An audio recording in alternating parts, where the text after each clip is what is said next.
A aula de hoje é intersexualidade, princípios e cuidados de saúde, dando continuidade ao nosso projeto de, através da telesaúde, levar toda a informação em relação à política de saúde LGBT e, porque hoje nós vamos falar do I, do intersexo. Novamente, o QR Code, a aula que eu vou dar está disponível no QR Code e todo o material bibliográfico também. Então, da mesma forma como das outras vezes, é só acessar esse QR Code que vocês têm acesso a todo o material, a bibliografia, as referências bibliográficas em qual eu me baseei para dar essa aula. Telesaúde, já falei das outras vezes, é o nosso veículo, é o nosso canal pela UEA, é um núcleo de saúde que envolve levar aos 62 municípios e 5 comunidades indígenas, e aí depois, através do site, todo esse material ele também fica disponível no site e também, da outra vez, explicaram aqui, pelo YouTube. Então, quem não assistiu hoje ou quer assistir novamente, quer relembrar alguns conceitos, eu deixei tanto o slide como também a aula vai ficar disponível no site.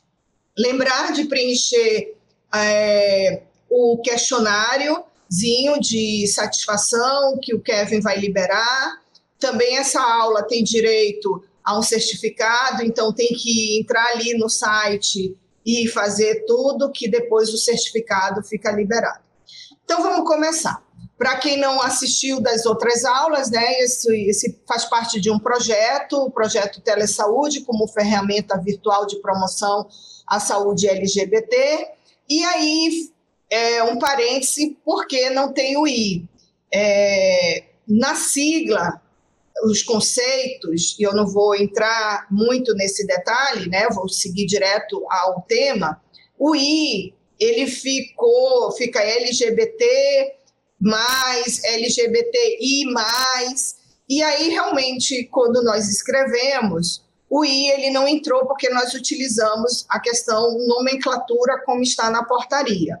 Mas o intersexo, o tema intersexualidade, é um tema que eu sempre o defendi, eu gosto de estudar sobre o tema, até porque como ginecologista, eu tenho no meu consultório e também no ambulatório o qual eu coordeno, alguns casos que acompanho, e essa questão de visibilidade, essa questão de discussão sobre a intersexualidade, eu defendo muito que na universidade tenha que ter. E vocês vão entender no decorrer do que eu vou explicando a importância de falar sobre a questão da intersexualidade. Tá? Então, para quem ainda não tinha nos assistido, faz parte desse projeto, é um projeto que sou eu, Dária, o André, o psicólogo o professor André, o advogado o professor Denison, o Kevin é o nosso aluno de PAI, que é o aluno pesquisador, e o Daniel, que foi o nosso primeiro aluno pesquisador, que toda aquela história que nós aí ficamos com a questão do CEP, hoje nós temos o CEP todo liberado para utilizar este veículo como a questão de educação continuada com este tema. Então, vamos lá. Eu gosto sempre de falar de história, vocês já perceberam, e vamos entender um pouco da questão histórica em relação à intersexualidade, porque aí a gente começa a entender os termos também. Porque, como eu disse, eu sou formada há 25 anos, e quando nós vamos para os livros, e quando eu estava na faculdade, e quando eu estava nas minhas pós-graduações, e quando nós vamos pesquisar, ler sobre o tema hermafrodita ainda é muito encontrado, embora é um tema, um nome que nós não utilizamos mais, é uma nomenclatura que não se deve utilizar, e vocês vão entender. Mas muita gente ainda utiliza. Às vezes somos mal interpretados por não sabermos os termos corretos atuais, mas ficou generalizado. Então, vamos entender um pouquinho disso. O hermafrodita, do grego, vem tudo de uma mitologia grega, que era o filho de Afrodite, de Hermes, então equivalente a Afrodito. Tá? E aí, essa expressão, ela representa uma fusão do sexo masculino e feminino. A partir daí, né, eu já até falei lá na primeira aula que eu dei, Hermafrodito era um menino extremamente bonito, mas que, no decorrer, posteriormente, transformou-se em um intersexo, por causa da história com a ninfa, Salmacis. Então, é toda uma mitologia, né? E, a partir daí, se criou o conceito hermafrodita e hermafroditismo. E a gente vai entender no decorrer da aula que esse termo hoje é em desuso e tem toda uma justificativa para isso. Essa é uma figura clássica, é uma escultura em mármore que está na Galeria Uffizi, né, uma foto minha, inclusive, que eu tive a oportunidade de conhecer, e aí que mostra, né, o hermafrodito, a representação de hermafrodito. Tá? Então, continuando, lá no século XVI, o simples fato de ser hermafrodita, olha como era, já justificava a condenação à morte.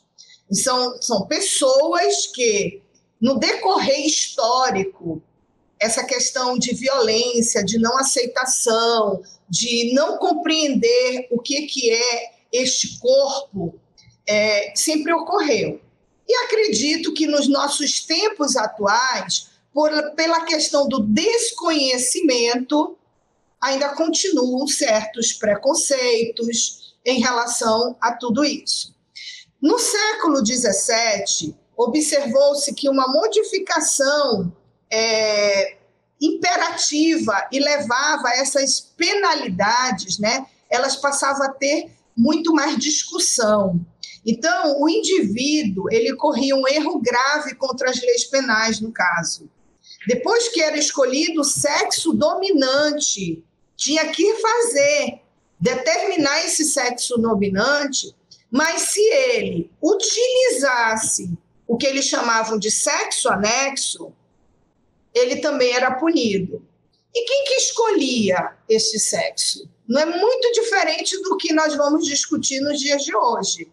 Ao nascimento, os pais, né, a condição de diagnóstico que era dado àquela criança, aquele bebê, e aí, a partir daí, né, a denominação de um nome, a denominação daquele sexo social, o comportamento que aquela criança era criada, mas na sua adolescência ou na sua vida adulta, ela passava a entender que não era aquela denominação, mas ela era punida. No século XIX, se acreditou que era uma monstruosidade, segundo o qual não haveria misturas de sexos. Eram imperfeições da natureza. E também sempre levado ao vínculo da criminalidade. Então, gente, a história toda sempre foi voltado para isso. O monstro, o imperfeito, o diferente. E assim as pessoas foram criadas, e assim as pessoas não intersexo também aprenderam. Então, é uma grande história, talvez, tentar mudar ou esclarecer, e nós utilizamos esse veículo aqui como educação, como conhecimento. Então, o hermafroditismo nem sempre foi regulado pela esfera médica. Isso é importantíssimo. Lá no século XIX, as decisões, o estatuto da pessoa intersexo, elas estavam ao encargo de advogados e juízes. Não mudou muito, acredito que o Deilson deve estar entrando, ou já deve estar aí nos ouvindo, e na aula que ele deu, lá no início dessa programação, ele falou sobre isso. E isso nós vemos que continua tudo igual. A pessoa chega na idade adulta e aí tem que reivindicar sobre o seu direito de nome, sobre o seu direito, a sua individualidade. Então, não mudou muito, o Denison já até contribuiu aí. Em 1917, esse Richard Goldsmith, ele começa a utilizar, a publicar e questionar que o termo intersexualidade abrangeria de uma forma melhor e conceitual do que o termo hermafroditismo. Então, ele dizia o seguinte: há uma gama de ambiguidades sexuais, incluindo o que antes era conhecido como hermafroditismo. Então, olha, 1917, nós estamos em 2020, ainda tem pessoas questionando este termo. Eu acredito que isso é a falta de conhecimento. Como eu tive que estudar muito para dar essa aula. Né? Cada vez que eu leio, eu adquiro mais conhecimento, e isso é muito importante. Nos anos de 1990, essa denominação ela passa a ser apropriada, e aí vem os movimentos que são extremamente importantes, porque se essas pessoas não lutarem por seus direitos, muitas pessoas leigas não vão saber. E lutar por seu direito individual é muito importante. Quando se tornam grupos lutando pelos mesmos direitos, a luta se torna maior, o conhecimento das pessoas maior, pode gerar questão discriminatória maior ou menor, que isso que é a grande intenção. Então, começa toda a luta pelo fim das cirurgias precoces corretoras de genitais ditos ambíguos. Porque quando aquela criança nasce, aqueles pais acreditam, vinham com esse lema de anormalidade, e o que mais eles cobram das equipes de saúde que estão atendendo aquela criança é que tem que corrigir algo que não é normal. Então, entender sobre essa questão é muito importante, é isso que nós vamos decorrer aqui. E os médicos e o movimento político, eles não definem muito essa questão da intersexualidade de maneira idêntica. E vocês vão entender por quê. Por causa das definições, como foi descrito desde o início. Os grupos de ativismo, né? Então, eles oferecem outras definições para os termos. Essa questão de contestar, tirar dessa ideia de patologização da intersexualidade, isso é extremamente importante, porque não são pessoas doentes, são pessoas que nasceram com uma certa variação genética, com uma certa variação de enzimas que formariam aquela genitália.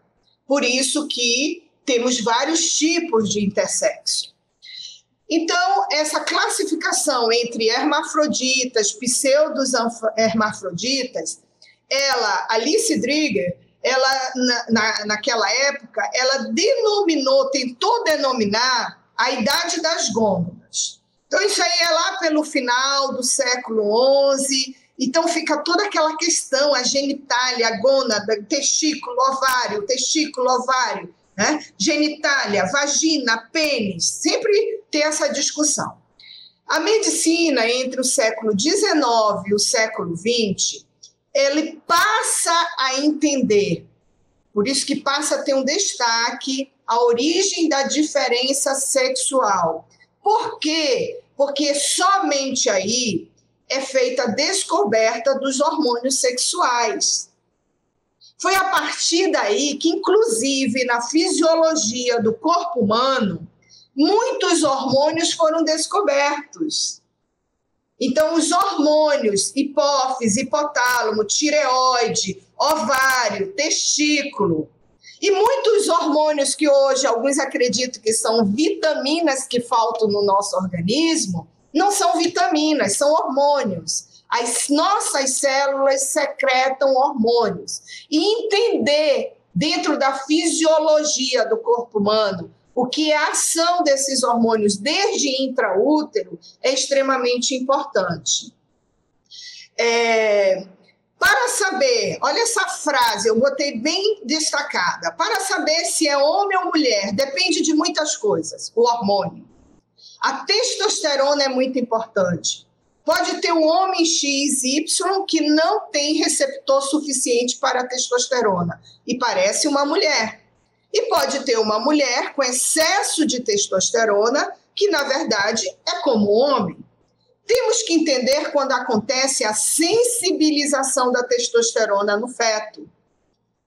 Para saber qual sexo escolher, reticências. Dependendo de quando houve o problema no feto, ele mesmo sendo homem pode achar que é mulher. Era muito complexo, é muito complexo. Né? Então, de Alice Dreger, na Idade das Gônadas, já defendia toda essa questão. Tem aqui uma questão, por isso ser muito importante os movimentos com CNPJ para ter representatividade na Assembleia Legislativa. Exatamente. E ter este conhecimento histórico, e ter o conhecimento também das nomenclaturas. Isso é extremamente importante. E a gente vai falando no decorrer. No que se refere à medicina do século... Ai, desculpa, estou repetitiva. É porque eu apertei aqui errado. Vocês sabem que eu ainda me atrapalho aqui com as tecnologias, né? Aqui. E aí, a questão do consenso, né? Os conceitos. Em 2006, o Consenso de Chicago, a nomenclatura intersex e as categorias de hermafroditismo e pseudohermafroditismo, eles tentaram, né, questionaram bastante e ter conceitos que levassem ao domínio médico, tá? A Thaís Emília, a Bray está representando isso. A Thaís tem um trabalho bonito, o grupo, ela, a Dione, vocês têm feito um trabalho muito bonito. Eu vou utilizar, inclusive, algumas questões de vocês no decorrer da minha aula, e quero agradecer já, Thaís, porque muito que eu vou falar aqui, você colaborou bastante com os livros que você disponibilizou para mim. Então, vamos continuar. E aí, naquela época, se utilizou esse termo, Disorders of Sex Development. Então, assim, desordens, olha o termo, desordens. E queriam tirar a questão de estados intersexuais para desordens, e depois vocês vão ver variações. Então, o pseudohermafroditismo feminino muda a nomenclatura. O pseudohermafroditismo masculino muda a nomenclatura. A digenesia gonadal, o hermafroditismo verdadeiro. Então, é retirar, mas significa a mesma coisa, essa palavra pesada, hermafrodita. Se cria essa nomenclatura, né, que é a DDS ou DSD, para especificar essas questões. Então, o pseudohermafrodita masculino, ele passa a ser DSD ou DDS, em português, 46XY. O pseudohermafrodita feminino, DSD, 46XX. O hermafrodita verdadeiro, DSD ovotesticular, o ovoteste. Né? O homem XX, DSD testicular 46XX. E a reversão sexual XY é a digenesia gonadal completa 46XY. Mas quando nós vamos para a literatura médica, a maioria dos livros e as literaturas em gerais ainda utilizam, estou falando 2006, os termos pseudo-hermafrodita, hermafrodita verdadeiro. Então, é entender essa nomenclatura, o que muda no conceito. E aí é todo um decorrer mesmo de propostas, negociações para essas modificações, tá? Então, esse é o histórico. E envolve isso diferentes atores sociais, sim. Médicos, juristas, ativistas políticos, religiosos, pessoas intersexes. Elas são fundamentais nessa história, porque elas vivenciaram desde a sua infância todo esse processo. E muitas delas só conseguem ter, talvez, seu diagnóstico, a compreensão daquele seu corpo, depois de terem passado, inclusive, por várias cirurgias mutiladoras. Porque elas não tiveram aquele direito de escolha. Porque a sua família não entendia e que procurou a ajuda médica, algum tentou explicar e a família não aceitou. Isso é muito comum. E aí ela vai em busca, essa família, de os juristas, né? Porque eu tenho que colocar um nome a esta pessoa, compatível com a sua genitália. Então, tem que operar esta genitália. Então, essa discussão ela é muito, muito ampla. Ela envolve, né, todos nessa discussão. E quem mais tem que ser ouvido? É essa pessoa. Mas, muitas vezes, ela não é ouvida porque ela ainda é muito pequena, muito criança. Tá? Em 2012, Anne Fausto Sterling ela elabora um quadro no qual descreve esses tipos mais comuns de intersexualidade. Então, tudo que eu venho falando é tentar explicar de uma forma mais adequada como que são as diferenças, os diferentes tipos, né? Então, a hiperplasia adrenal congênita, ela passa a ser incluída na categoria lá onde era o pseudohermafroditismo feminino, e vocês vão já entender esse quadro. A insensibilidade periférica aos andrógenos vai se adequando, porque cada um tem um diagnóstico específico.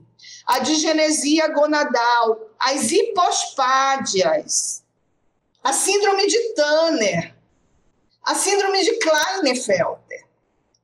E muitas vezes na escola de saúde, nós aprendemos essas síndromes, mas elas estão fora ou elas não entram junto e às vezes elas podem estar associadas. Então, entender todo esse conceito e essa nomenclatura também vai nos ajudar no atendimento dessas pessoas.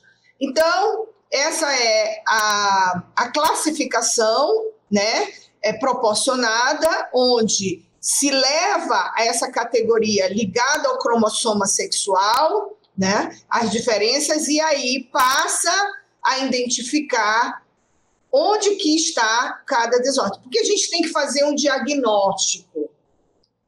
A pessoa está entregada ali como um intersexo, mas qual o diagnóstico? E depois, como é que ele quer viver? Como é que ele quer se posicionar com a sua identidade? Então, tudo isso tem que ser respeitado.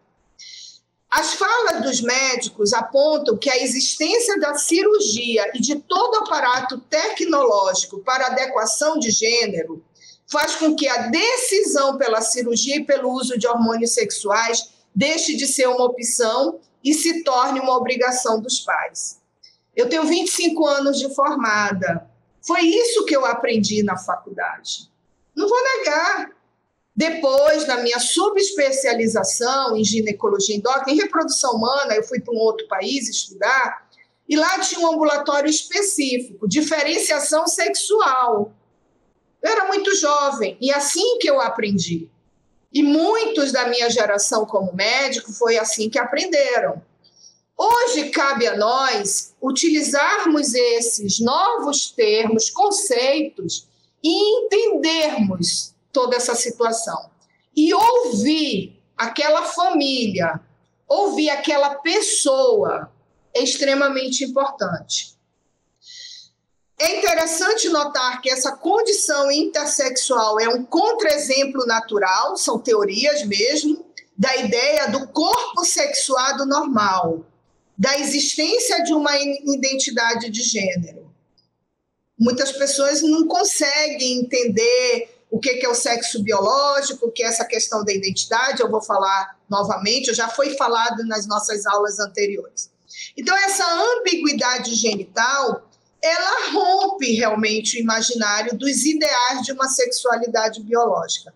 Porque é isso, né? Na faculdade a gente aprende isso.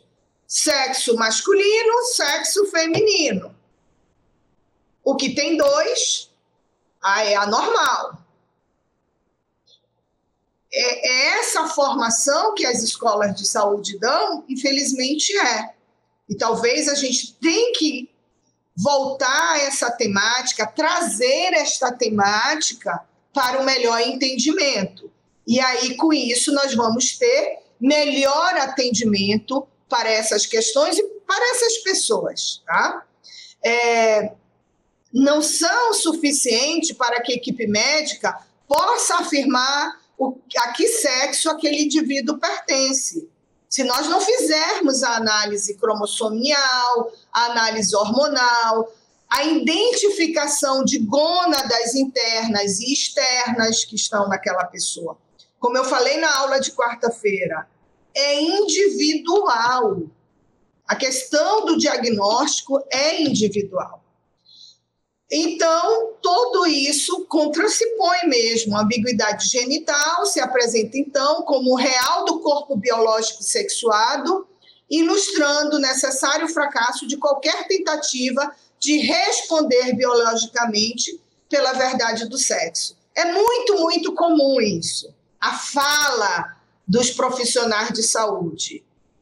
Mas por quê? Historicamente, como vocês viram, assim que a maioria aprendeu. E aí o termo transtorno de desenvolvimento sexual. Isso foi o que foi proposto. Ele tem tradicionalmente sido usado para referir essa condição, esse desenvolvimento atípico do trato genital reprodutivo. O termo TDS, ele inclui a condição toda chamada intersexualidade, tá? E aí tem toda uma discordância da linguagem. Até hoje tem muitas discussões, né? O pessoal da ABRAE, eles têm trabalhado muito em relação a esse termo. As pessoas intersexo, elas trabalham muito em termos desse termo. E aí, o que acontece? Ocorre isso mesmo, algumas pessoas se opõem fortemente ao rótulo transtorno. Ninguém quer ser visto como um transtorno, ninguém quer ser visto como um defeito.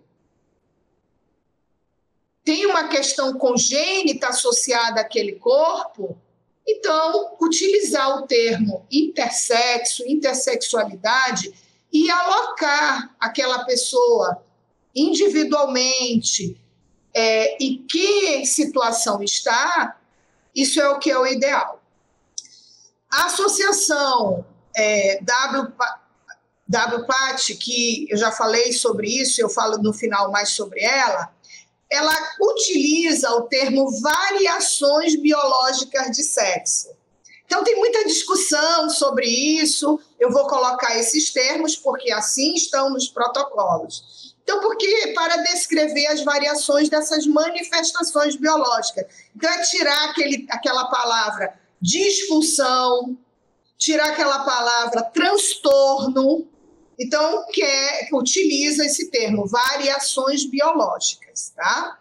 Então, busca utilizar um conceito objetivo, livre de valores, e tentando garantir que os profissionais de saúde, eles passam a reconhecer esse termo e utilizar até para acessar a literatura.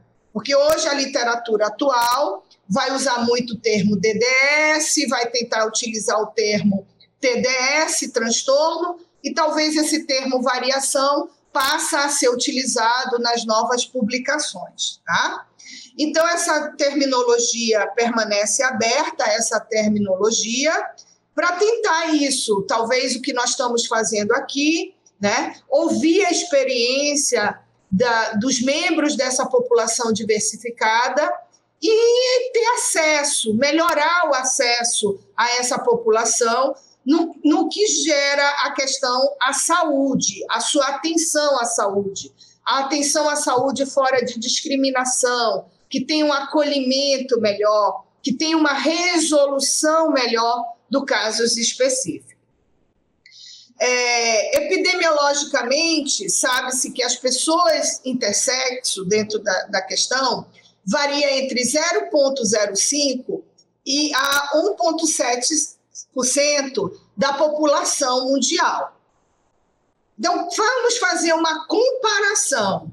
É muito semelhante às pessoas ruivas, é muito semelhante a outros tipos de características no corpo de pessoas que a questão da intersexualidade. Vamos lá, uma orelha de abano.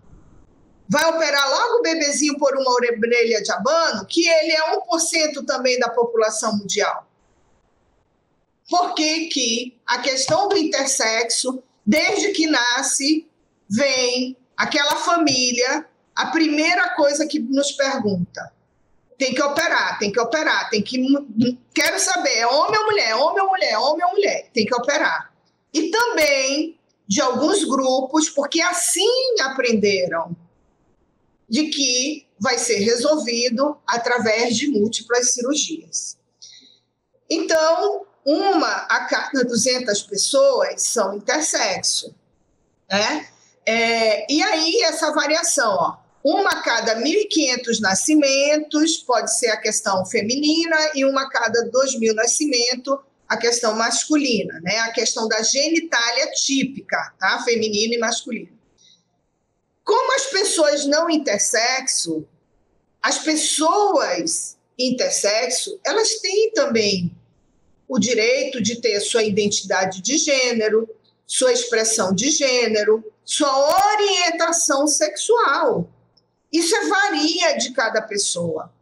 Então, nós temos que entender esses conceitos para também entendermos essas pessoas e parar de estarmos julgando, que é o que é muito comum. Então, algumas pessoas intersexo, elas poderão ser transgênero? Sim, poderão. Elas estão incluídas também, né? E nós já falamos isso na outra aula. Então, esse quadrinho é muito prático, né? Nós entendermos o que é a identidade de gênero, já falamos isso em várias aulas passadas, tá? Nós temos que entender o que é a orientação sexual de cada um e temos que entender o que é o sexo biológico, que no caso do intersexo, ele está aqui entre o XX, o XY, ou a mistura, a união dos dois, ou vai estar XX com alguma alteração enzimática, hormonal, ou na forma que vai levar à formação genital, em relação a isso. Então, agora eu vou descorrer cada tipo para que entendam melhor.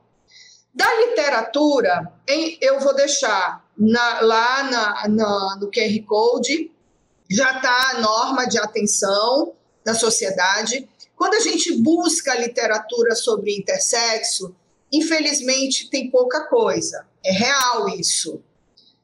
Tem muitos artigos falando, mas sempre, alguns artigos, vai sempre para essa questão da patologização. Esse livro, Intersexo, é um livro novo, tá? É um livro que já está à venda, ele não é caro, ele está disponível à venda. Ele faz uma reflexão bastante interessante, desde a questão jurídica, a questão de saúde, a questão da saúde mental. Ele tem uma abrangência de capítulos muito bom de ler, muito didático. Então, para quem se interessa sobre o tema, é muito importante ler esse livro. Esse livro vai estar disponível na biblioteca da Universidade da UEA, na biblioteca da ESA, que é das áreas de saúde, tá? Esse livro está disponível. No QR Code ele não está, eu não tenho como disponibilizar o PDF desse livro. Esse é um outro livro, que ele é um livro muito básico nas escolas de medicina, já existe uma versão nova dele, é um livro que eu já utilizo há muito tempo nas minhas aulas com os residentes do serviço que eu coordeno, e utilizamos os artigos diversos também. É um livro que tem algumas críticas das pessoas intersexo, pelos conceitos, concordo, é um livro que a atualização, provavelmente na nova versão, venha com novos conceitos, porque ele ainda usa muitos termos hermafroditismo, pseudo-hermafroditismo, mas tem que entender que são nomenclaturas, como eu fui explicando, que vem sendo modificada. A Associação Brasileira de Intersexo, eles fornecem muito material a respeito, tem as mídias sociais, então é uma forma de muito aprendizado. Tem os grupos específicos de estudos do intersexo, eu acabo até de ser convidada a fazer parte, eu agradeço muito o convite, eu tenho acompanhado ali as coisas que tem publicado, e as pessoas interessadas devem buscar esses acessos. Esse livro, né, é a história de uma mãe que tem o seu filho, nasce essa criança com essa questão da ambiguidade e também com algumas outras malformações, como uma cardiopatia grave, e que ela luta pelo direito do seu filho. Ela luta pelo direito do seu filho em relação ao tratamento, a discussão em relação à cirurgia, ela aborda a vida dela. Eu disse isso nas aulas anteriores, que nós ouvirmos as pessoas que estão vinculadas a essa temática é uma das melhores experiências, né? O aprendizado com cada pessoa tem sido uma grande experiência na minha vida. E aí nós vamos utilizando todo um conhecimento hormonal, todo um conhecimento de fisiologia do corpo humano para atuarmos naquilo que aquela pessoa decide.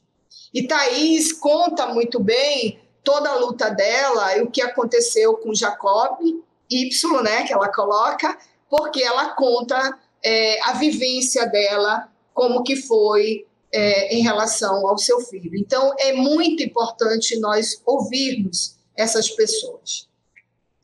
Os aspectos do intersexo. Então, a definição de intersexo. São pessoas que nascem com características sexuais, incluindo os órgãos e glândulas sexuais, e o padrão cromossômico. Esta é a definição. Que ela não se enquadram nas noções binárias tradicionais do corpo masculino e feminino. Então, não existe somente uma maneira de ser intersexo, como a maioria pensa e acredita. Eu falo isso porque nos grupos ao qual eu pertenço como médica, ginecologista, eu ouço de muitos profissionais que me perguntarem isso, essa dúvida. E aí a gente tem que explicar, tem que a pessoa entender, voltar a estudar essas nomenclaturas. Então, existe com genitais fora do típico, tem os que nascem com genitais completamente comuns, o que é esperado, mas possui o cromossoma XX, e aí vão ser atribuídos ao sexo masculino ao nascer. Mas ele não sabia que era cromossoma XX. Não foi feito o exame. Outros que possuem os cromossomas XY, mas são atribuídos ao nascer ao sexo feminino, entre outras maneiras de ser intersexo. Então, vamos entender tudo isso. Então, essas variações, as questões das variações intersexo, elas são visíveis ao nascimento, enquanto outras não são aparentemente até a puberdade. Algumas variações podem, inclusive, não ser fisicamente aparente. E aí vem a defesa. Devemos fazer cariótipo em todas as crianças? Todas as crianças que nascerem, devemos fazer o cariótipo? É uma interrogação, nós não sabemos. Nós que somos obstetras, nós vivemos uma vivência da questão de um exame de sexagem fetal realizado por alguns laboratórios, vendem, propagam esse exame na 6ª semana, na 7ª semana. Eu acho isso um absurdo, isso é uma enganação. E não explicam para aquela mãe ansiosa, aquele pai ansioso, que tem uma diferenciação sexual ou uma questão hormonal, é o termo correto, que vai envolver enzimas e hormônios que ocorrem entre a 8ª a 13ª semana. Muita gente desconhece isso. E a função de um hormônio de hidrotestosterona é o que vai determinar essa questão da formação dessa genitália. Não é só a questão gen, XX, XY. Essa genitália, ela se forma aí. Junto com essa genitália, todos os órgãos sexuais reprodutivos e anexo a ele, porque a gente tem que lembrar toda a questão da formação urogenital. A formação é em conjunto. Eu não coloquei muito específico essa aula, porque é uma aula extensa de embriologia, que todo médico tem essa aula na faculdade. Só que é uma aula extensa, uma aula cansativa. E é uma aula que é dada lá no início. Muito lá no início. Embriologia, a formação embriológica do corpo humano. Que geralmente é uma aula curta, de 30 a 40 minutos, que em todas as áreas de saúde porque é o ciclo básico, mas que muita gente atenta a isso, mas no decorrer, como as disciplinas são muito extensas e tudo, aquilo lá fica gravadinho, mas talvez não relacionado com outras coisas que vêm posteriormente. Então, assim, essas variações, a classificação, como falei, são muitas. Hoje já se descreve até mais de 30. Eu vou colocar as mais comuns, tá? Então, vamos lá. Se classificava dessa forma: digenesia gonadal parcial, digenesia gonadal total, o hipogonadismo moderado severo, o eunicoidismo, a hiperplasia adrenal congênita. Olha a hipospádia, gente. Ela faz parte disso. O mosaicismo. E aí vem toda essa classificação de pseudo-hermafroditismo masculino, feminino, o total, o verdadeiro, que a gente já falou um pouquinho e aí vamos entender em detalhe. A síndrome da hipersensibilidade androgênica parcial e total, que, olha, 1 a cada 130 mil nascimentos, a parcial, a total 1 a cada 13 mil nascimentos, tá? O Klinefelter, a síndrome de La Chapelle. Então, vamos entender cada uma. Esta classificação, eu vou pedir 1000 perdão, eu tentei fazer um quadro mais bonitinho, mas não ficou muito não, ficou as letras miudinhas, eu não gostei, não ia ficar muito didático, então eu preferi tirar a foto do livro. Eu vou tentar fazer melhor esse quadro, eu vou pedir ajuda aí do pessoal que é mais ilustrativo do que eu, mas é justamente a classificação vigente das DDS e condições de intersexo. Isso é muito importante, quem trabalha nessa área, nós ginecologistas, os endocrinologistas, urologistas, passarmos a ver de uma outra forma essa classificação, porque engloba nessa questão da intersexualidade até a questão, vocês viram ali, da hipospádia. Então, a mudança nesse conhecimento e nesse pensamento que a intersexualidade é só aquele da genitália totalmente ambígua, né? E aí vem toda uma questão também de cirurgias, é extremamente importante, tá? Então, vamos lá. A digenesia gonadal parcial ou total, que é chamada DDS 46XX, DDS 46XY, ela engloba muitas alterações, né? Então, é um distúrbio do desenvolvimento gonadal, testículos ou ovários, em pacientes que têm um cariótipo normal. Por isso que ela é chamada uma digenesia gonadal. A produção desses hormônios, ela passa a ser prejudicada, né? Em mulheres, a digenesia gonadal é a causa do infantilismo sexual e a causa de amenorreia. Então, vamos lá. Nós recebemos pacientes com síndrome de Turner em idades muito avançadas. Eu estou falando nesse canal para os 62 municípios do estado do Amazonas e 5 comunidades indígenas, onde no estado do Amazonas nós só temos um ambulatório que atende esses casos, está lá no Panda Codajás. Nós só temos uma pediatra com formação em genética, que está lá no Panda Codajás.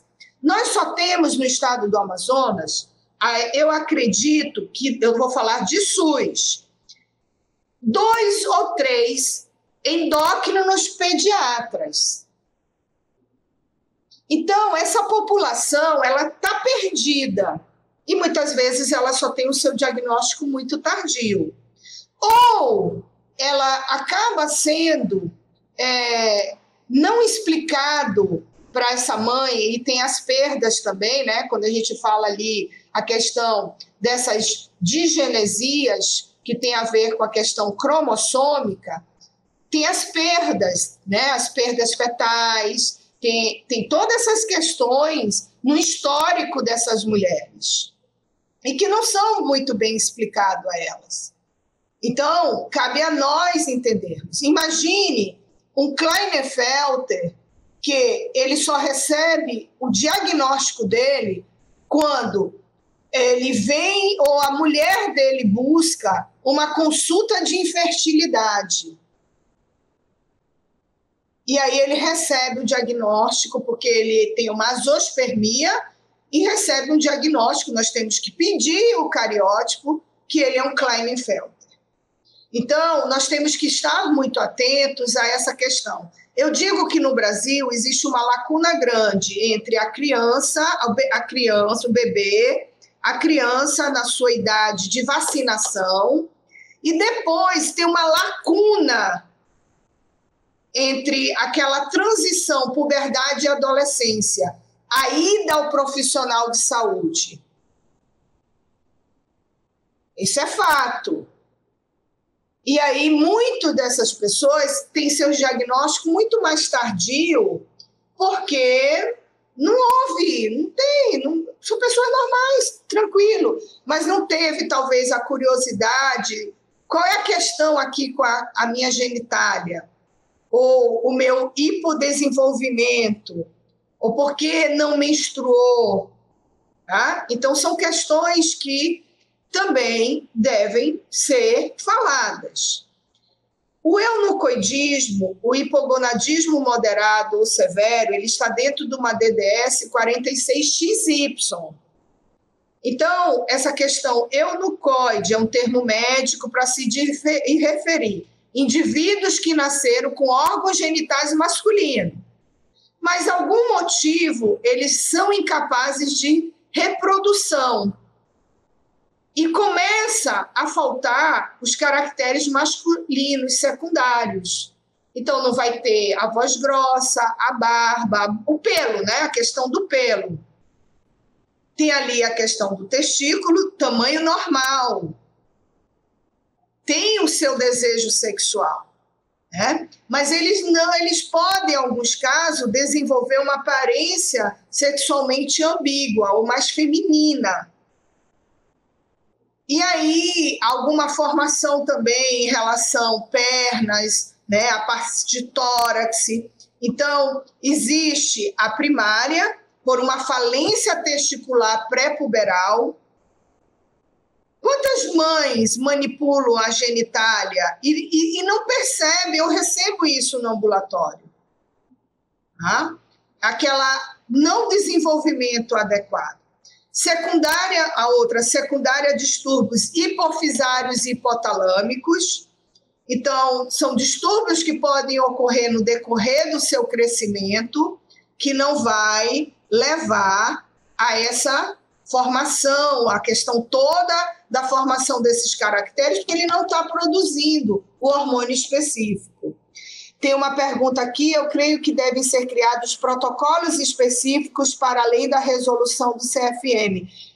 Denison, isso daí tem sido uma preocupação. Nessa aula eu não vou falar da resolução do CFM, tem sido muito discutida, a gente já falou na outra aula, e cabe sim esses protocolos específicos, acho que sim, mas cabe mais esse conhecimento primário de tudo isso, né?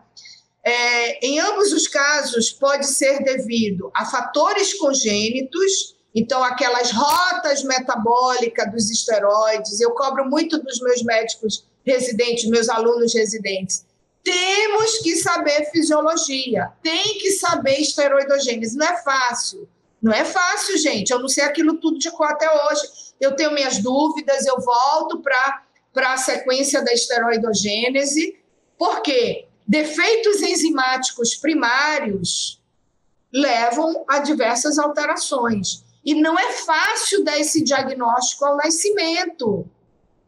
Alterações dos defeitos enzimáticos primários é um dos diagnósticos mais difíceis de ser dado pela pediatria. Vamos falar de SUS. A gente não consegue fazer dosagens hormonais em uma criança que acaba de nascer. Vamos falar de medicina privada. Uma criança que nasce com defeitos enzimáticos, aquela mãe apreensiva, ela leva 30, 40 dias para receber o resultado. Eu sou um grande exemplo disso. Eu tive um filho com uma síndrome que tinha defeitos enzimáticos. Não sei se ele tivesse vivo, se ele se enquadraria em uma dessas questões. Meu filho morreu aos 19 dias. Eu só soube o diagnóstico definitivo do meu filho 60 dias depois começaram a sair os exames de defeitos enzimáticos. Então, não é fácil dar o diagnóstico muito cedo. E aquele pai e aquela mãe, ele quer o diagnóstico na hora. E ele quer também fazer a certidão de nascimento. Tá? Mas vamos continuar. E os fatores adquiridos, né? Aí já vem a castração física, a castração química, o uso de bloqueadores de testosterona. Então, a gente volta, nesse caso aí, a uma questão do que nós fazemos com a população trans, né? Nós deixamos numa questão de hipogonadismo e vamos utilizar a outra medicação, né? Então, aí já são os adquiridos. A hiperplasia adrenal congênita, principalmente a 21-hidroxilase. Gente, pedir esse exame é no mínimo 30 a 40 dias para sair o resultado. Ela é muito mais frequente, né? Então vamos entender. A hiperplasia congênita da suprarrenal, a suprarrenal é um órgão que ele funciona naquele feto desde lá do início. Então, o que vai acontecer? Vai ter mutações nessa enzima, a enzima 21-hidroxilase. Então, se ele não produzir essa enzima adequadamente, toda a produção hormonal para a questão da produção de testosterona e estradiol vai ocorrer de forma inadequada. Então, essa deficiência ela pode levar a indivíduos do sexo feminino, que vai levar a uma masculinização. Então, vai ter uma genitália externa masculinizada, vai ter um clítoris aumentado, e aí, sem esse tratamento específico, essa identificação deste diagnóstico, vai ter uma intensificação da virilização. Então, o que vai ocorrer? Vai ter pelos pubianos precoce. Desculpa, eu vou beber um pouquinho d'água. Estou ficando rouca.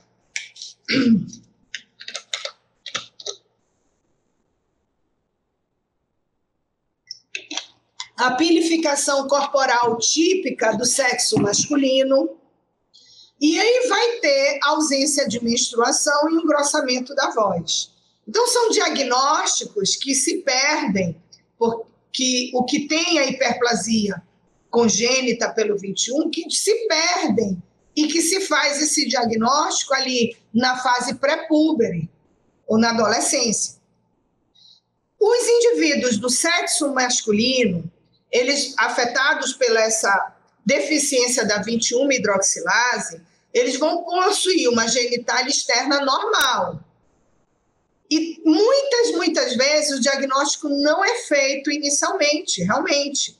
E aí vai ter o excesso desses hormônios na produção, né, em ambos os sexos, e vai levar um crescimento rápido, a questão esquelética, da formação esquelética óssea prematura, mas vai ter uma baixa estatura.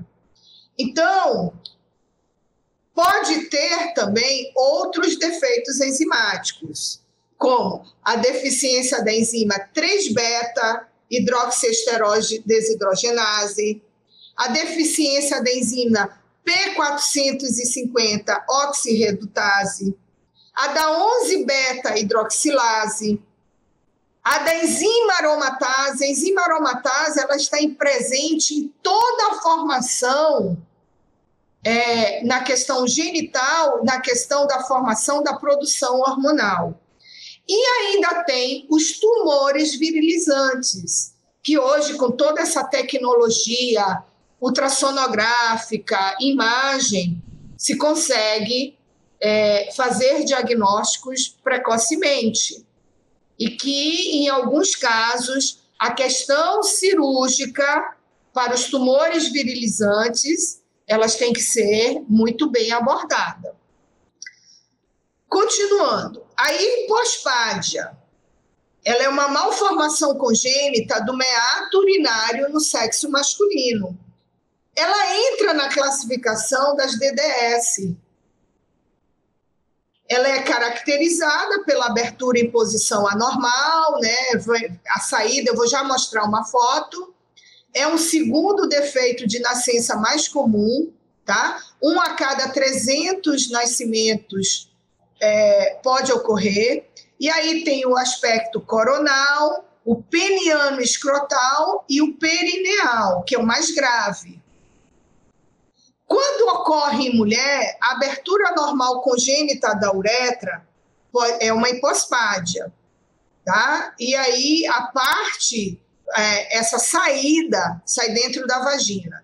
Nós temos no ambulatório uma adolescente com toda essa formação anormal, que ela já foi submetida a inúmeras cirurgias. Já peguei ela após todas essas cirurgias. Que inclusive é um canal só. Ela é muito jovem, ela tem 17 anos, e a preocupação dela é entender essa genitália dela. Só que ela foi submetida por cirurgias corretivas desde a infância, que acabou nem sendo tão corretiva. Porque imagine um canal que praticamente hoje é uma cloaca. Ali tem a saída de urina, a saída de fezes e agora tem saída de sangue menstrual. Examiná-la, a gente tem o maior cuidado. Eu sou ginecologista, meu atendimento é ambulatorial. Nós não estamos vinculados a serviço de cirurgia. Aí ela foi operada em outro hospital. É uma preocupação grande. Essa criança, essa adolescente, ela está numa fila de TFD, e aí quando vai lá para o TFD, o gestor lá do SUS, ele não entende tudo que a gente escreve, porque ele não tem também esse conhecimento. E aí, inclusive, me respondeu, precisa de mais uma cirurgia? Eu falei, eu não estou mandando, talvez, para mais uma cirurgia. Eu estou mandando para um centro mais capacitado e especializado, que nós não temos aqui no estado do Amazonas, para colaborar no que hoje ocorreu com esta pessoa, que acabou virando uma cirurgia mutilante, as inúmeras cirurgias que ela passou. Então, Aqui eu não trouxe a foto, eu não tinha pedido permissão dela, então eu não quis colocar essa foto aqui, porque eu não tenho a permissão, eu só coloquei as hipospádias masculinas, né?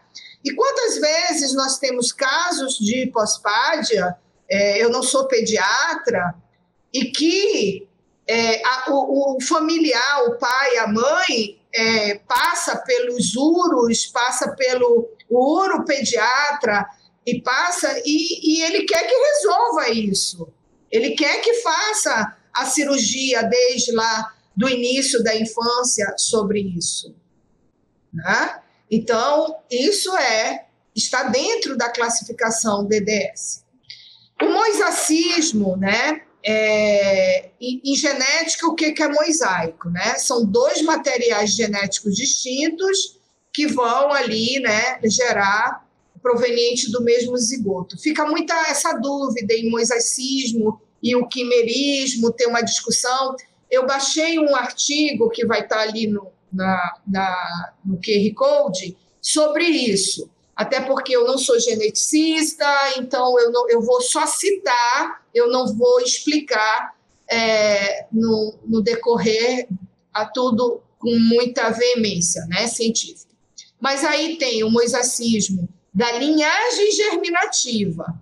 Então, para entenderem, são os casos de osteogênese imperfeita, são os casos de distrofia muscular de Duchenne, são os casos de síndrome de Turner associado a esse mosaicismo. Então, eu recebo no ambulatório os casos de síndrome de Turner, mas, infelizmente, são casos diagnosticados muito tarde, que é aquela síndrome de Turner que vem procurar para engravidar e nem sabia que tinha síndrome de Turner.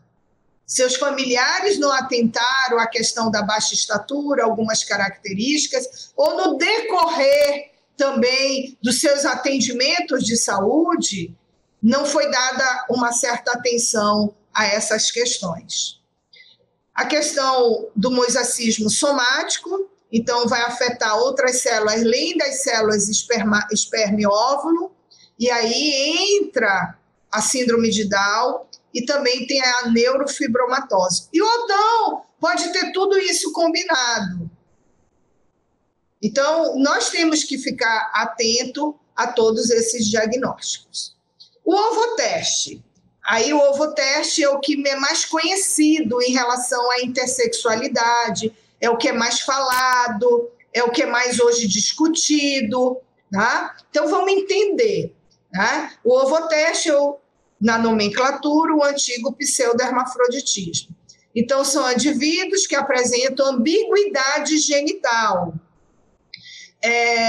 interna ou externa, mas possui tecidos ovulares e testiculares ao mesmo tempo.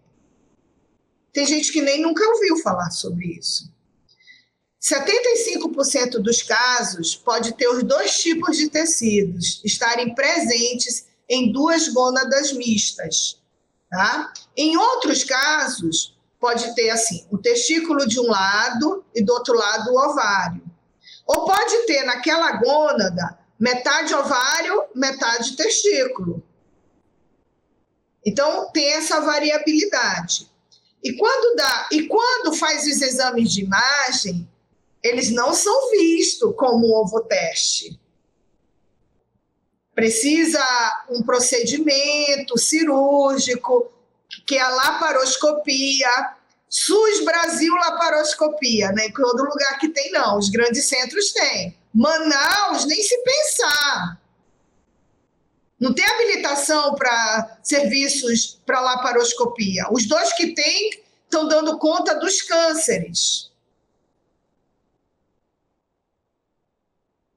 Os serviços de ginecologia não tem laparoscopia. E submeter uma criança muito jovem, assim, uma criança, lógico, jovem, uma criança a uma laparoscopia, na puberdade, a laparoscopia, são cirurgias que nós temos que fazer, que são as diagnósticas, e fazer biópsia para fazer esse diagnóstico. Então, assim, Quando há um testículo em ovário, né, pode também desenvolver o deferente de um lado e a trompa do outro. Então, nós visualizamos toda essa questão, tá? E aí, há casos também que pode ter os dois. Então, vai desenvolver uma genitália feminina e ter a outra gônada. É muito complexo, tá? 70% dos casos, os genitais externos têm tendência à masculinização. Porque desde lá do início, a formação da testosterona, ela sobressai a do estradiol, né? A dihidrotestosterona, toda a esteroidogênese, que vai dar a formação do estradiol. Aí é uma aula bem complexa de esteroidogênese. Então, o que acontece com essas pessoas? São criados como garotos, são identificados, né, no nascimento como menino, são criados como meninos, e aí vai começar no seu desenvolvimento puberal, ou já desde o início, a presença, olha aqui a hipospádia, o criptorquidismo, que são diagnósticos que se faz ali ainda bebê, no desenvolvimento da primeira infância. E que está todo mundo ali cobrando cirurgia. E quando os jovens, apesar de serem psicossocialmente meninos, podem, né, apresentar de uma hora para outra uma menstruação e uma ginecomastia, que é aí que vão descobrir essa anomalia na puberdade. Os que crescem como meninas geralmente vão apresentar uma puberdade de crescimento excessivo do clítoris. A gente identifica aquela clitoromegalia, a falta de menstruação e a tendência a desenvolver toda essa questão corporal mais cedo. Eu tenho uma criança no meu consultório que ela tem uma clitoromegalia aos 7 anos. Eu falo do meu consultório, onde esses pais têm uma condição social, tem um plano de saúde que cobre os exames, tem um plano de saúde que cobre algumas outras coisas. Eu já fiz a abordagem, assim, diagnóstica e tudo, mas os pais, assim, eles não aceitam essa abordagem. Então, eu digo, deixem essa criança viver, crescer. Mas eles, até hoje, essa questão cariótipo, não querem fazer, e eu tenho respeitado, eu tenho que respeitar. E lá no futuro a gente vai entender essa criança, que vai ser uma jovem, uma adolescente, depois vai ser um adulto. É dessa forma que nós temos que estar atento. E no exame físico, vamos lá avaliando, né, toda essa questão do que vai começar a se formar com esse corpo. Tá? O antigo pseudo-hermafroditismo masculino. Então, já falei um pouquinho, o cariótipo é XY, né? Mas as gônadas, constituídas testículos genitais externos, vão ser vulva e vagina, no momento do nascimento. E onde é que estão esses testículos? Eles estão alojados na região pélvica ou na região inguinal, ou ali nos grandes lábios, porque não vai se formar, né, a bolsa escrotal. É uma vagina pequena, ela termina em fundo cego. E quando é que a gente vai examinar uma vagina, muitas vezes? Quando a pessoa chega conosco para um exame ginecológico que já teve uma relação sexual, que vem para fazer um corpo citológico. Na maioria das vezes, eu já falei isso, essa lacuna da infância à puberdade, ela não é examinada. E os pais talvez também não visualizem ou não examinem. São pessoas que vão ser estéreis, realmente, e não vão menstruar. A remoção desse testículo, não é recomendável, tá? No início, não é recomendável, pois estes são uma fonte estrogênica para essas pessoas. No entanto, esses testículos têm a tendência de desenvolver tumores na idade adulta. Sendo assim, recomendável eliminar quando esse desenvolvimento sexual já estiver completo. Então, vamos lá. Essas crianças, quando nascem com essa questão da ambiguidade da genitália, o que acontece? Eu tive um caso há um certo tempo no meu consultório que não tem a bolsa escrotal, tem um micropênis ali, tem uma genitália com falo, um pênis, e o pai gritava comigo, o pai gritava muito comigo, que ele queria que eu respondesse, meu filho é homem ou não é homem? E eu dizia, é seu filho.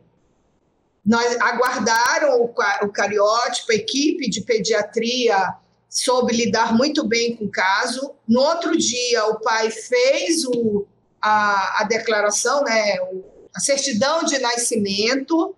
Nós pedimos que aguardasse o cariótipo, mas ele foi e fez essa certidão de nascimento. O cariótipo, ele veio depois de um tempo como um cariótipo XY. Depois de um tempo, há questões das enzimas, a produção hormonal, ela é muito, muito, muito baixa, muito inferior comparado com a idade, essa questão toda. Essa criança cresce em um ambiente extremamente masculinizante para ela, né? Mas lá no futuro não sabemos o que vai acontecer. Esse pai, inclusive, nem fala mais comigo. Ele bota, inclusive, a culpa um pouco em cima de mim. Eles passaram por um tratamento para engravidar e tudo.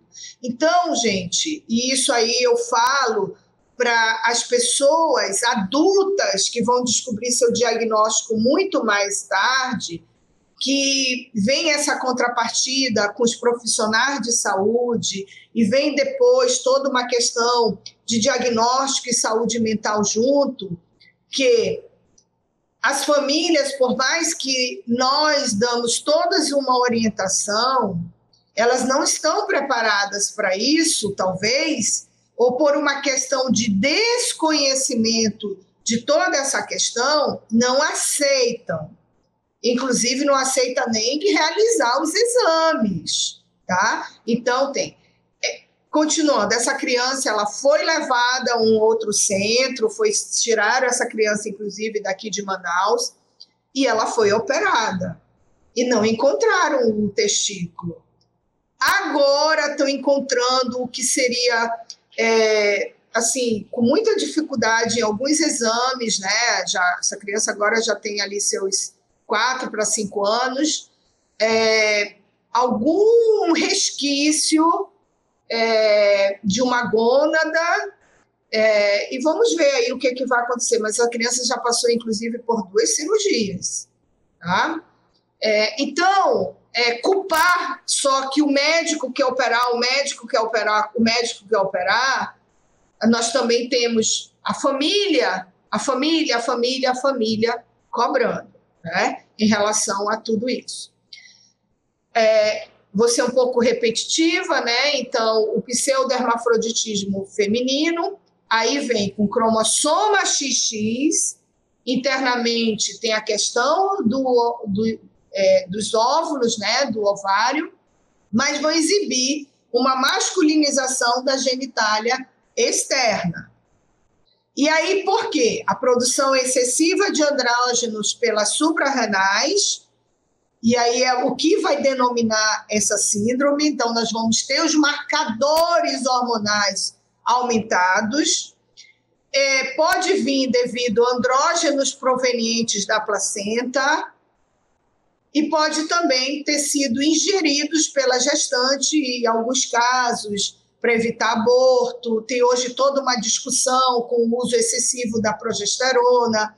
Tem mulheres que vêm utilizando de forma a testosterona como reposição, muito jovem, e aí engravidam com esse uso. Então, tem toda essa questão hormonal junto que leva essa síndrome adrenogenital, tá? E toda também uma disfunção da sua suprarrenal com alteração daquelas enzimas específicas, tá? Então, vai aumentar cortisol, que vai aumentar a síntese de hormônios glicocorticoides da suprarrenal, levando toda uma formação de andrógenos muito maior durante ainda ela estar grávida.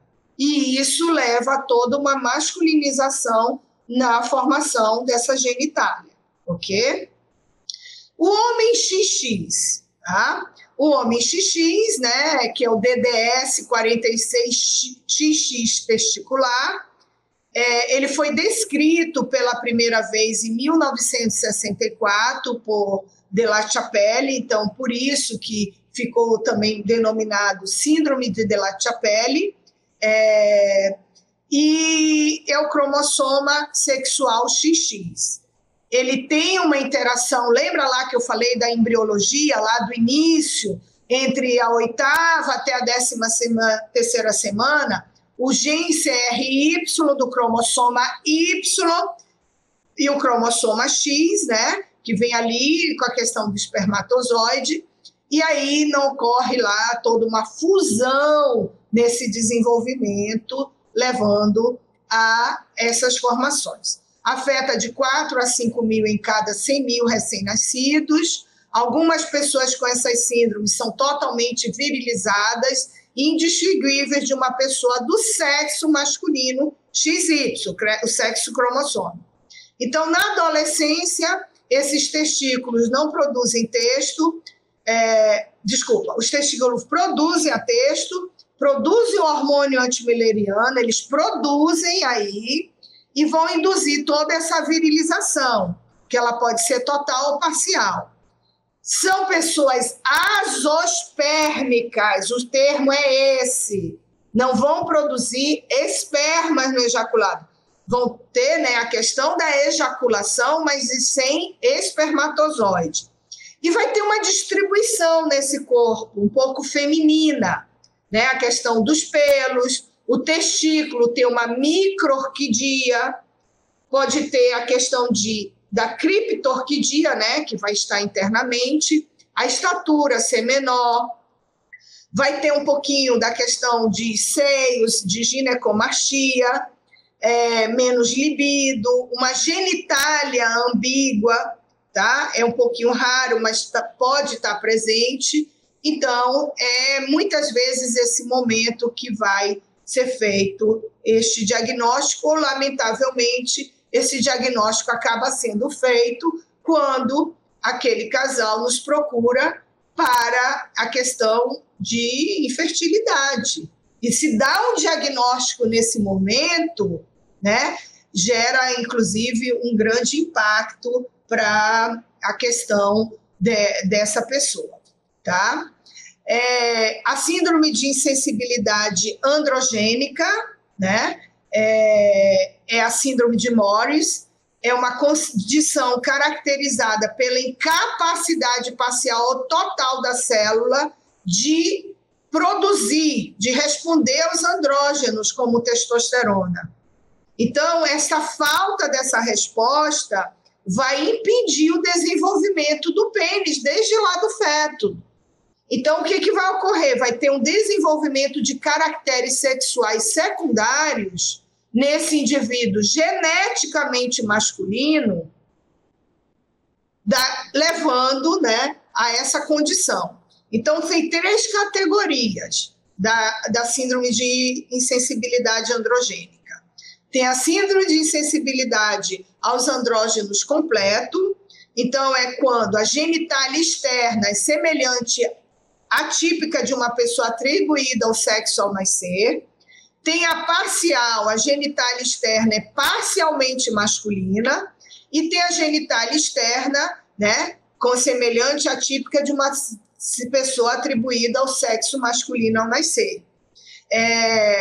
Esses casos a gente geralmente pega em uma idade mais avançada, No nosso ambulatório, nós temos um caso, inclusive, que veio do interior, que são 3 irmãs, elas estão aí por causa do CISREG, por causa da dificuldade toda de exames, fazendo esses exames, né? Então, são diagnósticos que se dá em idades, assim, puberdade e adiante, porque não se teve aquela característica inicial e também toda a questão do exame de cariótipo.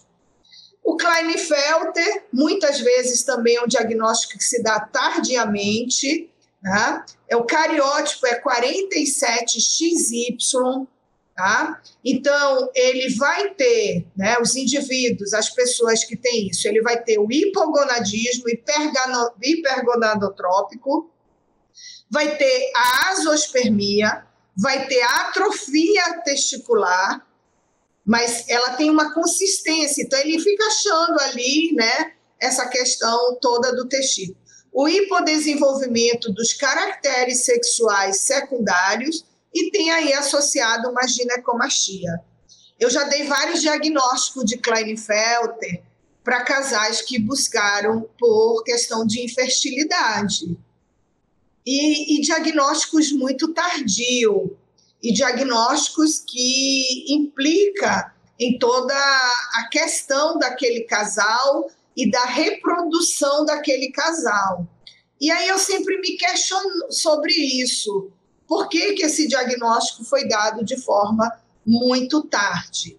Tá?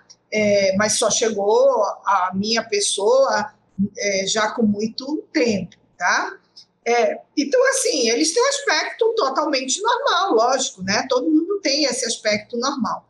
E aí não tem o conhecimento, a investigação muito cedo, né? Lembrar que a gravidez tardia, que é um dilema muito... Eu sou infertileuta, né? Então, é um dilema muito nas consultas que eu atendo. A mulher, depois dos 40 anos, querer engravidar dos seus próprios óvulos, e aí tem uma relação de um risco um pouco aumentado de vir embriões com Klinefelter, né? Então, a gente tem que alertar, tá? Então, é uma das desordens cromossômicas mais comuns, 1 a cada 500 podem estar aí tendo essa questão dessa síndrome. Desculpa, esse slide está repetido, tá? Então, vamos falar de novo do nosso ambulatório, né? O nosso ambulatório, ele foi criado em 2017, ele já fazia parte de um ambulatório de ginecologia endócrina. Então, o que acontecia? Nós já atendíamos pessoas com essa questão do intersexo, do DDS, dessas variações sexuais. Na realidade, desde que eu voltei em 2001, em 2002, eu sou convidada a participar na universidade. Então, eu vim com essa proposta de criar um ambulatório de ginecologia endócrina. Desde aí, é um ambulatório que eu coordeno e que eu coloquei dentro desse ambulatório o atendimento, né, dessas questões. E aí, me desculpe o termo que eu utilizava, de diferenciação sexual, porque assim foi a minha formação, e os casos que chegavam, eu sempre o atendi, e aí vinha, os casos que vinha discutido com o pessoal da pediatria, da endocrinologia, sempre eu os atendi. Então, esse ambulatório como que ficou muito conhecido por isso. Então, a história do ambulatório de diversidade sexual e gênero, na realidade, ele inicia do ambulatório de diferenciação sexual. Olha lá como a visibilidade do I, ele já existia no nosso serviço. E ele hoje continua. Então, por uma questão muito de didática, porque lá nós trabalhamos com os médicos que estão em formação, que são os médicos residentes, ginecologistas. Nós trabalhamos com os internos da Universidade do Estado do Amazonas, são os médicos, no final da sua formação, eles passam a acompanhar os casos que nós atendemos, tá? Então, o intersexo na Universidade do Estado do Amazonas, ele já tinha, sim, essa visibilidade, talvez pequena, ali dentro de um ambulatório específico, e que daí surge todo o ambulatório maior de diversidade sexual e gênero, onde hoje nós abrangemos toda a população trans e intersexo. A outra colega que é médica no ambulatório comigo, ela envolve também a questão L, né, do atendimento à questão lésbicas, mulheres homoafetivas, como ela gosta de utilizar. Então, assim, na sequência da portaria, nós já damos esses atendimentos específicos, tá? Eu já expliquei como é que tem o acolhimento, né, que é a triagem, é porque todos que vão para lá vão com encaminhamento, então passa pela equipe de enfermagem para abrir prontuário, aquela triagem de acolhimento, e depois vem conosco, né, nós médicos do serviço, e aí os atendimentos específicos, eu já expliquei isso nas outras aulas. Então, assim, o nosso protocolo lá no ambulatório, quando chegam casos como esse, não foge à triagem normal, tá? Até porque, entendam, lá geralmente eu recebo casos que estão nesta lacuna de muito tempo de não ter sido feito o diagnóstico. Então, este exame aqui, cariótipo, dependendo do histórico que vem, é o primeiro exame, junto com todos esses que eu tenho que solicitar. Este exame, ele demora, muitas vezes, no SUS, quase 6 meses.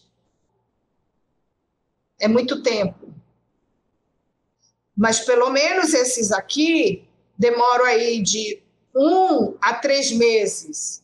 Então, nós solicitamos todos em conjunto, porque eu não vou esperar 6 meses para ver esse cariótipo, onde aquela pessoa já me traz muita informação do seu corpo e do que ela vive, e um histórico que ela tem em alguns casos, e eu vou ter que aí adequar, né, em que situação ou em que diagnóstico ela está. Então, eu costumo usar este protocolo, que não é muito diferente dos que eu já abordei, mas, dependendo do caso, nós agregamos aqui as dosagens dos andrógenos, né, que são exames que no estado do Amazonas, pelo SUS, tem dificuldade de ser feito, que demora para ser feito, tá? Nós temos acesso aos exames de imagem, em alguns casos específicos, a ressonância, e no nosso ambulatório, a ressonância, às vezes, é mais rápido de fazer do que um ultrassom, tá? Porque é um ambulatório de referência, então a gente tem acesso às liberações de exame, então eu agrego tudo isso, tá? Então, essa é a abordagem inicial. Então, imagine vocês lá no interior do Amazonas, vocês não têm acesso à maioria desses exames, mas o que já puder solicitar de lá, ao encaminhar os casos, já nos ajuda, porque já chega, né, com alguma informação, que não é essa realidade de todos aqui no Amazonas, tá? Então, eu sei que é uma aula que outros estados, algumas pessoas vão ouvir, mas eu tenho que fazer essa abordagem para o estado do Amazonas, que eu acho que não é muito diferente do Brasil, não. Essas pessoas têm um atendimento muito mais adequado sempre nos grandes centros, porque fazer diagnósticos de algumas enzimas são exames que pode ser do norte ao sul, do leste ao oeste desse país, vai para um grande centro esses exames. Cariótipo sempre vai para um grande centro, tá?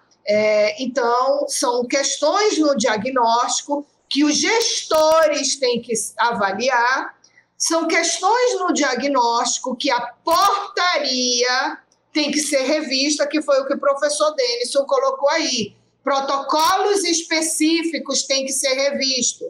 E pela portaria, a população eu ouvi lá no Dia da Visibilidade Trans, lá na OPAS-OMS, que ela ficou um pouquinho de lado, um pouquinho excluída, e tem aí a Thaís, que faz parte da Braia, a Dione, que são defensoras disso e que tem que falar e que tem que se dar visibilidade, sim, a estas questões, tá?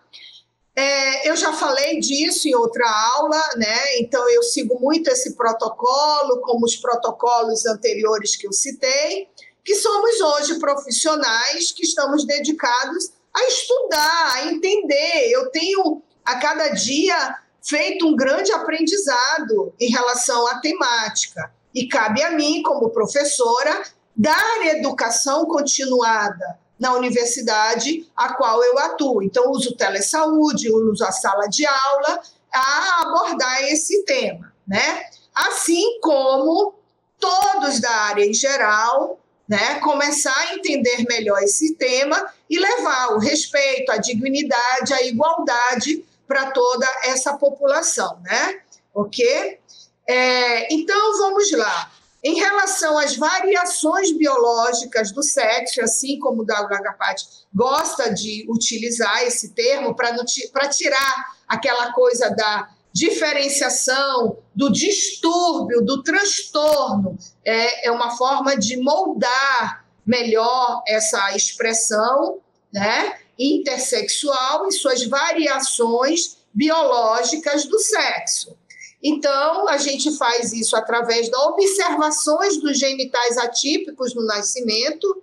Então, é examinar. Quantas crianças não estão sendo examinadas adequadamente? Quantas crianças, e aí a culpa não é do médico, a culpa também é dos seus familiares, que fazem uma lacuna entre a primeira infância, que aí se preocupa com vacina, com aquele, não tem nada, deixa aí. E faz uma lacuna grande, né? Ou quantos familiares não fazem essa lacuna e começa a indagar que seu filho tem uma alteração e que querem que corrija imediatamente esta alteração, tá? Então, é uma cobrança dos dois lados, né? Então, essas crianças, né, elas passam por extensos procedimentos diagnósticos, sim, passam, são vários exames, tá? Então, o que acontece? Outras pessoas com essa variação biológica do sexo, elas chamam a atenção aos profissionais de saúde lá por volta da puberdade, é o que eu estou falando da lacuna. Tem familiares que é excessivo e tem familiares que nem se preocupam, nem se atentam a essa questão. É esse tipo de população que eu recebo. Então, muitas vezes, esse diagnóstico é dado no final da puberdade, porque ele se atentou a isto, aquela pessoa específica se atentou, ou que ela começou e hoje essa internet tem sido um grande avanço para esta população. Muitos se descobrem devido à pesquisa na internet e começam a indagar os profissionais de saúde que eles buscam, isso é muito bom. Às vezes se torna conflitivo com aquele profissional, então procure um profissional específico que você procurou no seu currículo, daquele profissional, o conhecimento dele sobre o tema. Isso diminui essa questão também de discriminação, tá? E o tempo também a ser perdido. Tá? Então, são avaliações específicas, sim. Tá? E a gravidade do problema tem implicações importantes para as decisões sobre a questão da designação do sexo inicial de uma pessoa, a questão da cirurgia genital posterior e outros cuidados médicos psicossociais. Então, a gente tem que avaliar tudo isso. Infelizmente, a gente acaba pegando casos de pessoas que passaram por procedimentos, protocolos que na vida adulta, ele não diz assim, eu não queria ter passado por isso. Não é essa a minha escolha. Só que não temos mais como voltar atrás, né? E aí vamos trabalhar em cima do que temos, tá? Uma das razões para essas diferenças de tratamento, já falei disso, é a realização da cirurgia genital em pessoas com essas variações biológicas, porque ainda é muito comum na infância e na adolescência. E ela é muito comum porque nas escolas de saúde talvez nós aprendemos que tínhamos que operar. Os familiares, pelo seu desconhecimento ou por suas questões culturais, religiosas, de formação, N questões, não vem o caso nessa aula, exigem, buscam inclusive o jurídico para que sejam liberadas suas cirurgias, para que sejam feitos seus procedimentos. Então, essa discussão ela é muito grande, tá?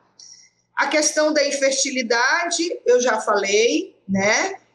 Muitos só descobrem aí, né? Ou muitos se tornam inférteis porque foram submetidos a essa questão da falha gonadal precoce, não foi orientado, ou foi feito a gonadectomia porque realmente tinha o risco de malignidade.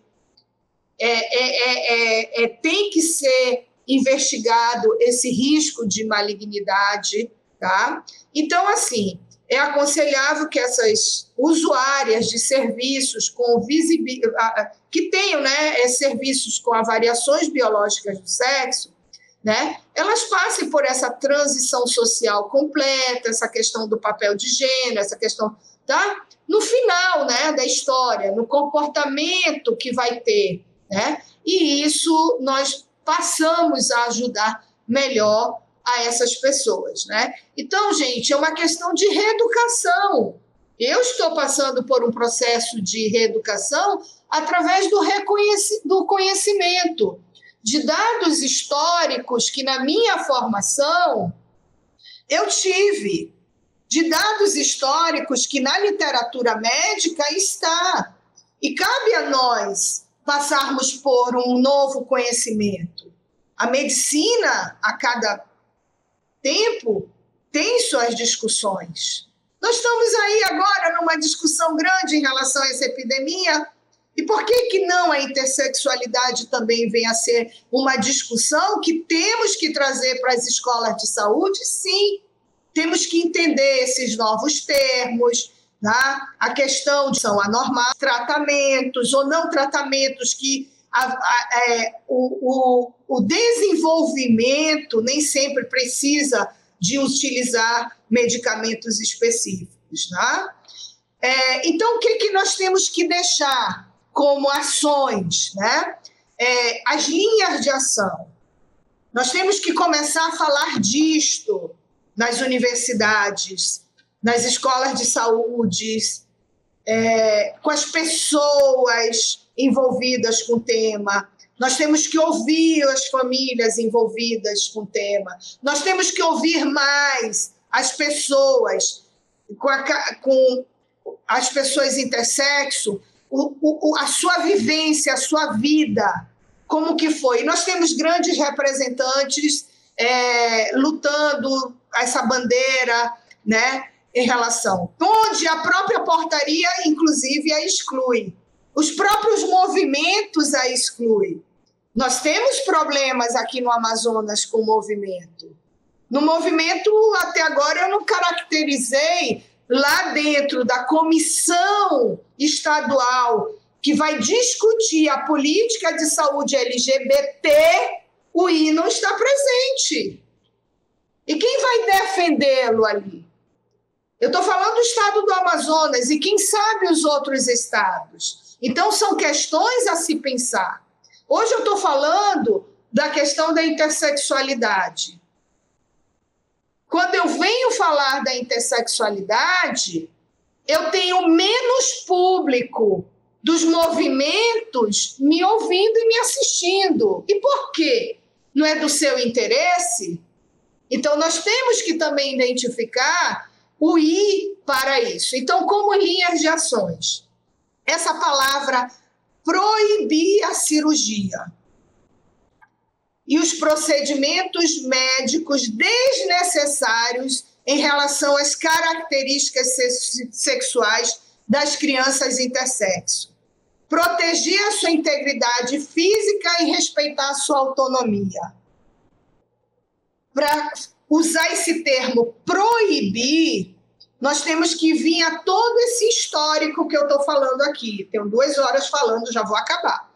Nós temos que falar. É toda uma questão de um novo conhecimento nos profissionais de saúde, naqueles pais que, ao nascer, vivenciam essa questão, porque existe realmente essa dualidade aí de cobranças, né?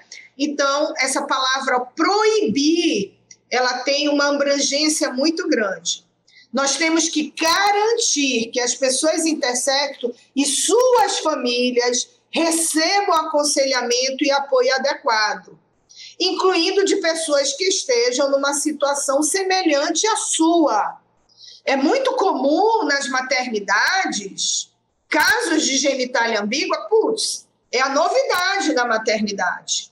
Muitas vezes aqueles profissionais que estão ali, eles não têm realmente essa questão do aconselhamento, do acolhimento, porque realmente são temas falados muito pouco na universidade. Então, vamos começar a abordar sobre isso.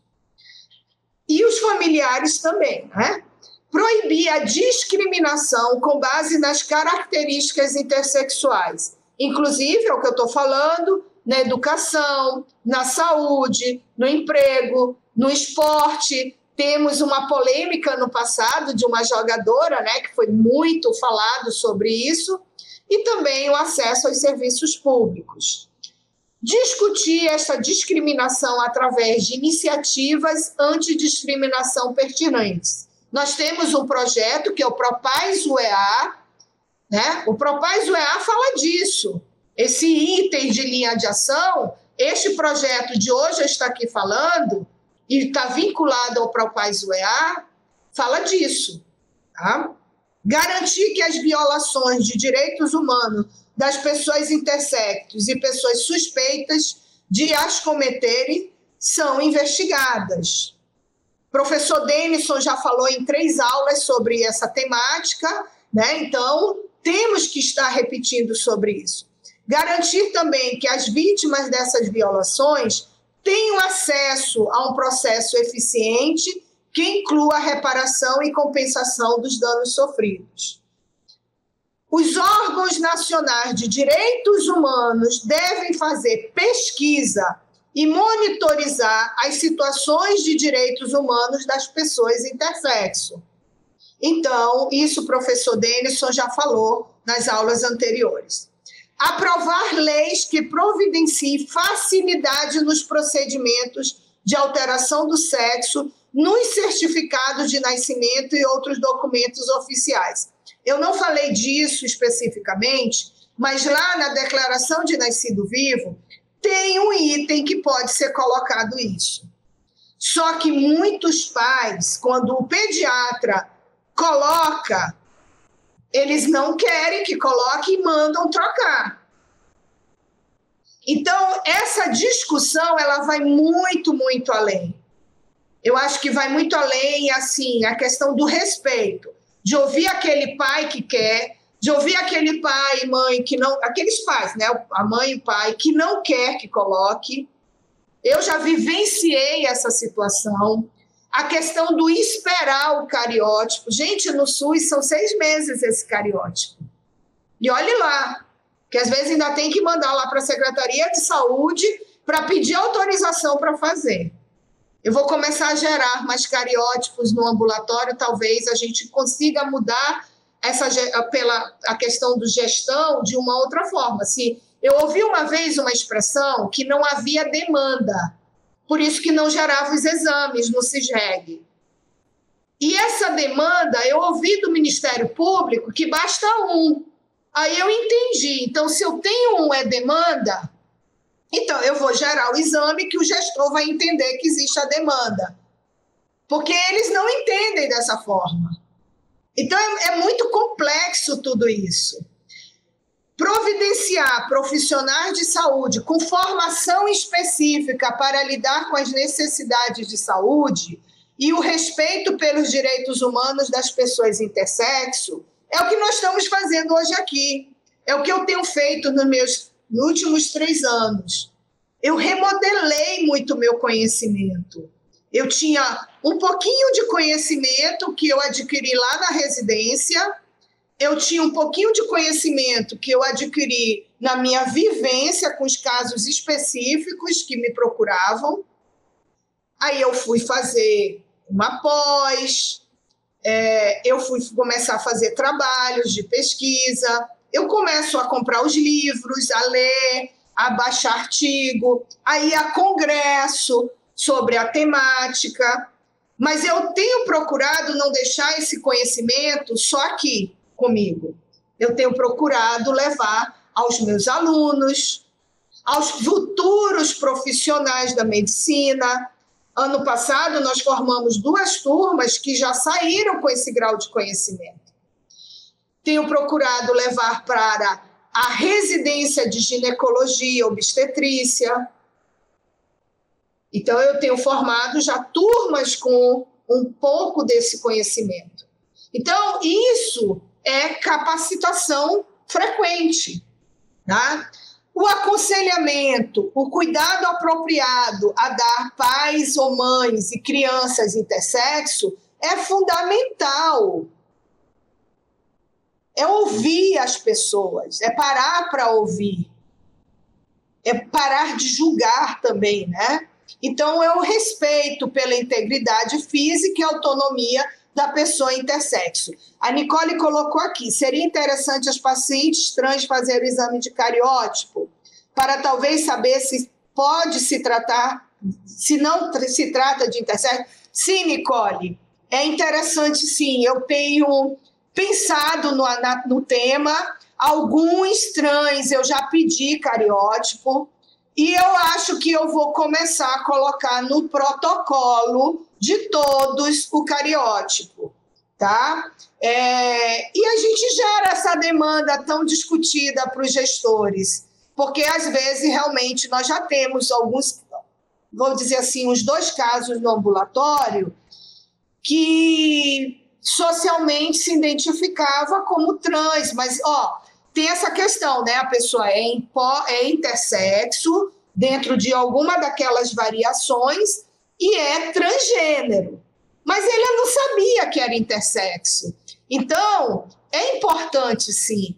E aí eu cheguei a pedir o cariótipo porque quando eu fui examinar, me chamou a atenção algumas características, né? Naquele corpo, que a gente chama as características sexuais secundárias, que nos fez atentar a solicitar o cariótipo. Então, ela acabou sabendo de um diagnóstico a mais. E aí, ela é uma intersexo transgênero, que isso é possível. Então, eu acho que sim, eu vou começar a adotar este exame. E eu vou procurar saber mais, eu acho que não está dentro de fora de protocolo. Eu participei de uma live essa semana que um grupo de São Paulo, eles já adotaram o cariótipo no protocolo deles, tá? E aí a gente, inclusive, ficou discutindo sobre isso do cariótipo, então eu acho importante, sim, eu tenho pensado essa importância. Tá, Nicole? Obrigada aí pela pergunta, porque até me ajudou, porque eu esqueci um pouquinho de falar ali antes. Garantir que profissionais de justiça e de serviços de imigração, forças de segurança, polícia, profissionais de saúde, de educação e de outras áreas recebam formação para respeitar e providenciar o igual tratamento das pessoas intersexo. Sim, o Denison até já colocou aqui, no curso de Direito, estamos em um processo de aprovação de uma disciplina que trata sobre diversidade sexual. E eu vindo para cá, vocês sabem que meu guru, né, de aconselhamento para essa temática toda é o Denison, o professor Denison. Eu tiro muita dúvidas que eu tenho com ele. E a gente pretende criar uma disciplina também optativa na UEA sobre essa temática da diversidade sexual. Então, a gente vai trabalhar muito em cima disso e como optativa, a gente oferece para todos os cursos, né? E aí, as pessoas interessadas vão ter também acesso a este conhecimento e a gente faz capacitação, tá? Garantir que as pessoas e organizações intersexo sejam consultadas para participar no desenvolvimento de pesquisa, legislação e políticas que possam ter impacto nos seus direitos. Isso é fundamental. Desde que eu iniciei em 2017 com a questão toda do ambulatório, eu procurei, sim, né, a questão de organizações específicas. Aqui em Manaus, em relação ao intersexo, eu não conheço. Então, desde o início, a população de movimentos trans, eu as envolvo muito nos projetos de pesquisa que a gente vem desenvolvendo, a gente vai ter agora o Transodara, dentro do nosso núcleo do Transodara, toda a questão do convite, porque vai ser uma pesquisa que a gente chama RDS, que é do convite. O convite vai ser feito por outra pessoa trans, não somos nós que vamos convidar. Então, a gente tem envolvido, sim, as organizações. E gostaria, se no Amazonas está se criando, ou se tem já alguma organização específica na questão intersexo, venha participar conosco. Eu consulto outras organizações. Então, como eu falei, hoje eu faço parte dos protocolos do Brasil e de alguns, né? Eu me associei, né? Eu procuro ouvir as associações. Então, hoje eu faço parte na questão de 2 grupos específicos do intersexo e outros grupos que falam sobre a questão toda essa questão da diversidade sexual. Então, eu sempre os consulto em cada fala minha, em cada aula. Eu acho que envolver, né? Nós nos unirmos, sim.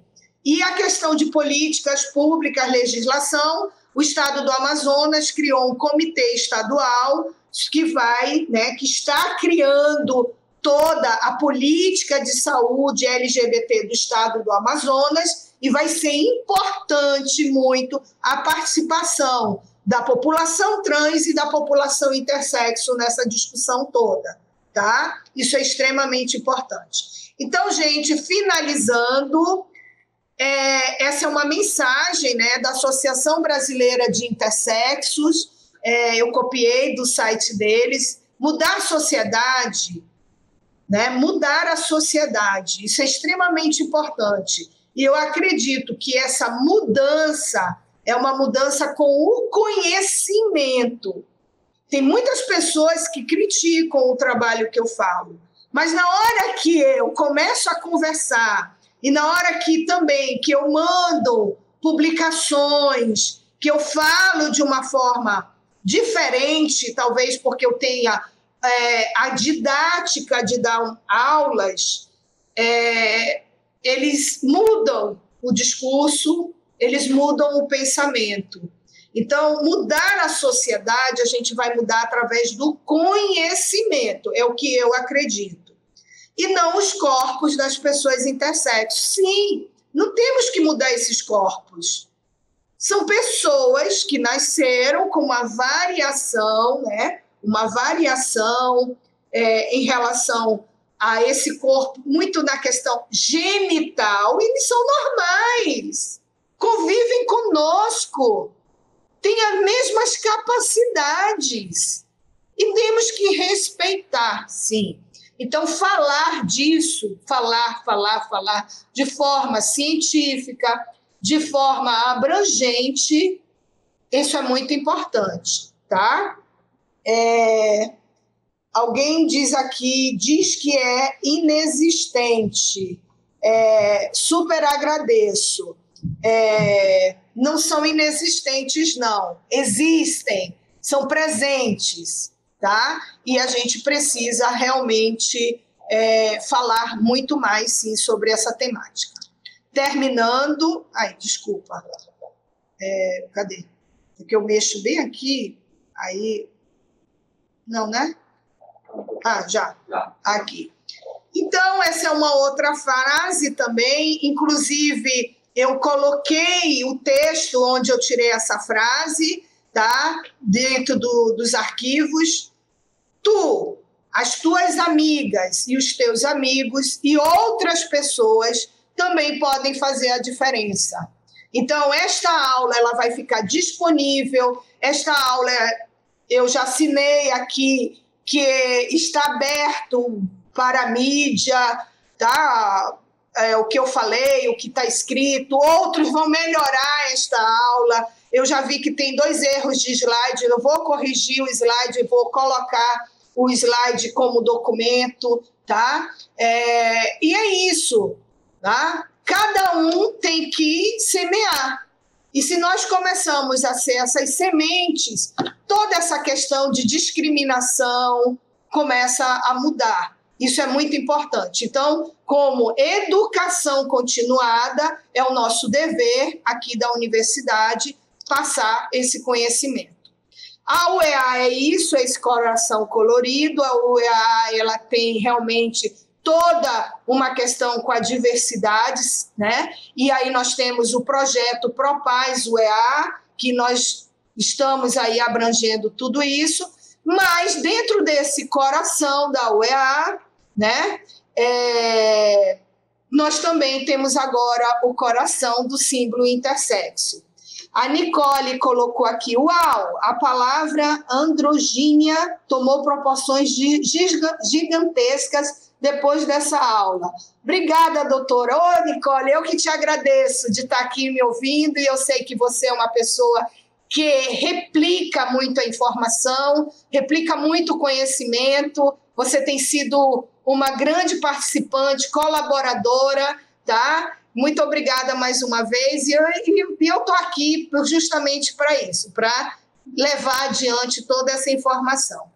Aí está o meu e-mail, o meu telefone, para quem quiser falar comigo. E é isso, gente. Muito obrigada por me ouvirem. Está acabando a aula. Eu vou deixar de novo o QR Code com todo o material. Essa aula eu vou corrigir 2 slides que eu vi que foi erro de grafia, e aí no QR Code fica a aula com a correção aí de erros de grafia que teve. Boa tarde a todos, tá? E é isso que eu tinha que falar na tarde de hoje. Nós vamos dar continuidade em relação à saúde mental, tá?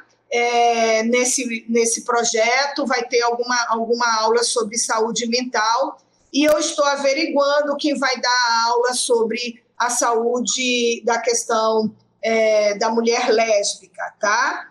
O Kevin está pedindo que vocês preencham o questionário. Esse questionário faz parte do projeto, tá? Nós precisamos ter a resposta desse questionário.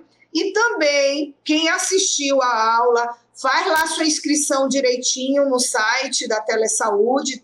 O Kevin colocou aí toda a informação, porque todas essas aulas estão se gerando um certificado. Então, o pessoal lá do interior... é uma capacitação, é um certificado para o seu currículo a mais, tá? Então é isso. Boa tarde a todos e até as próximas, tá?